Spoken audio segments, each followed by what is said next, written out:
The silver spot price crossed over $30 an ounce, then $40, then $50 an ounce. This year, silver stackers have a lot to be thankful for, but then the $50 silver price broke the market.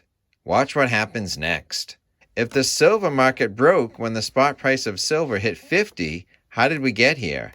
And if the market is indeed broken, is it broken long-term or just temporary? I would like to thank my new channel sponsor, Summit Metals. Summit Metals is taking pre-orders on 2026 date-stamped U.S. Silver Eagles. No one anywhere will have 2026 Silver Eagles until sometime mid to late January, but you can pre-order a coin or a tube of 2026 Silver Eagles from Summit Metals and lock in November 2025 prices right now. More on this later. Let's look at my Dansko album of Type 2 American Silver Eagles and see where the prices were for each year. In January 1st, 2021, the silver spot price was $26.85, but by December 31st, it was down 13.2%, or negative 13.2. It was only the year prior, in 2020, that silver made the jump from the high teens into the 20s, so it was coming off a good year. The silver squeeze contributed to the increasing 2021 price, but it was ultimately short-lived, and the price came back down to earth. But the coin premium started a crazy 1 to 2 year path of very high prices. So if the previous Silver Eagle design held steady from 1986 to 2020, if you are the U.S. Mint who has one of the most popular coins, never do a coin design change in the middle of a silver squeeze. All it did was make people crazy. First, there was a limited supply of the old design in 2021. With a new population of buyers. Then the Mint took a month or two off to reconfigure the assembly line and deny all those new buyers any coins at all. Then the new design comes out and old and new buyers alike are in a rush to get their hands on the new thing. All of that frenzy drove premiums up with a 24-month hangover of supply not meeting demand for coins. So 2021 had a silver spot price story, but also a silver coin premium story. Then things got more stable. 2022 started with silver at $23.29 and had a modest 2.9% increase by the end of the year. 2023 started at $24.07 and had a slight negative 1.1% decrease by the end of the year. Up next, in 2024, things really started to get interesting. Welcome to Silver Heist. Thank you to our returning subscribers and guests. If you like gold, silver, or a coin with a good story, please give this video a thumbs up and subscribe. 2024 started at $23.84 for the spot price and ended the year up 21%. And in 2025, the silver spot price started the year at $28.92. And now that silver is $50 an ounce, that is an increase of a whopping 72.8% in almost a full year, 11 months in.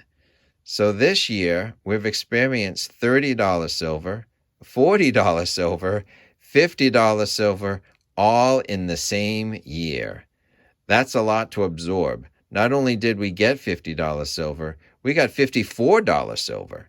With silver rising that much in 24 months or even just the past 11 months, no wonder the market broke at $50 an ounce. What broke? The biggest thing that broke was that just as silver was about to cross $50 or the day after it crossed $50, multiple major U.S. refineries stated that they would not or could not accept any silver for refining that was not 999 or 49's fine silver. So sterling silver would not be accepted. Old U.S. coins that were 90% silver would also not be accepted for refining. With $50 silver, I picked the wrong time to melt Grandma silver. The good news is, for those who believe it is awful to melt U.S. history by melting old U.S. coins so that industry can get 3/9 fine 1,000-ounce bars, well, the silver melt has been canceled. But it's bad news for those selling their 90% silver at their local coin store. While the local coin store would love to buy your old coins and sell them to a new buyer, without the pressure relief valve of the backup plan to send some coins to the melter, the coin stores don't want to buy the old coins either. Or to discourage or slow down the number of sellers to keep the inventory low, they're offering prices below spot to sellers or way below spot to sellers. So I can see why holders of coins for a long time may be tempted to sell some of their coins at $50, but they're kind of insulted when someone tells them that they will offer them less than spot. So I just checked one of the major online dealers that post their sell to us prices, and I found that they're buying the 90% silver coins for $31.42 per face value. That's the equivalent of $43.43 per troy ounce. So you've held your coins for a long time. Silver hits 50, but the best you can get is $43 an ounce. So old U.S. coins are being bought at $6.50 per ounce under spot, but 10-ounce bars are being bought at $4 per ounce under spot.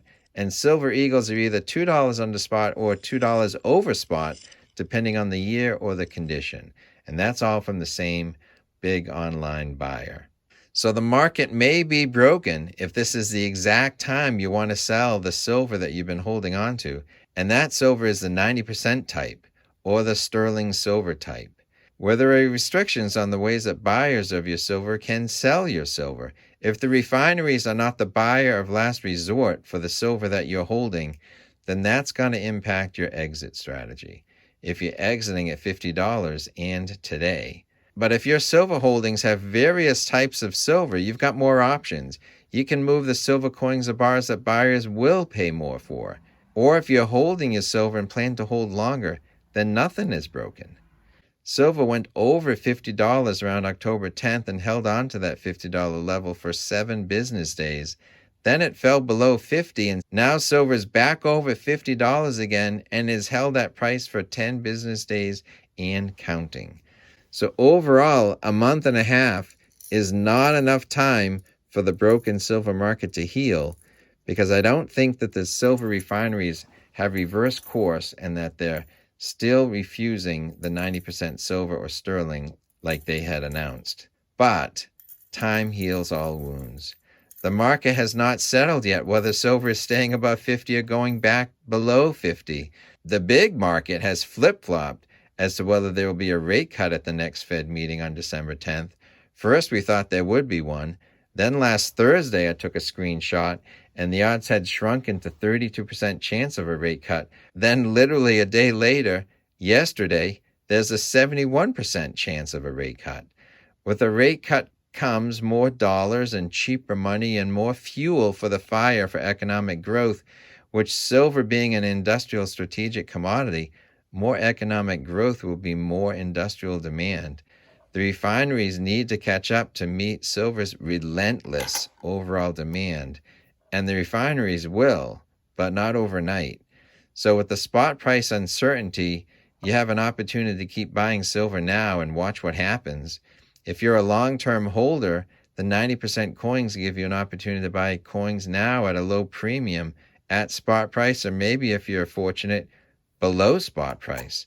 Because at some point, the 90% silver coins will regain their premium and at least sell at spot price in the future. And if you know that you're a buyer of a new Silver Eagle every January, you can pre-order a 2026 Silver Eagle from online dealers, including our channel sponsor, Summit Metals, and get your January 2026 coins locked in at November prices. The day after Thanksgiving or Black Fridays usually brings out some good deals and some low premiums on silver and gold. Let us know in the comments below if you think the silver market is broken or not. If you're holding, buying, or selling, please give this video a thumbs up. Thanks for watching.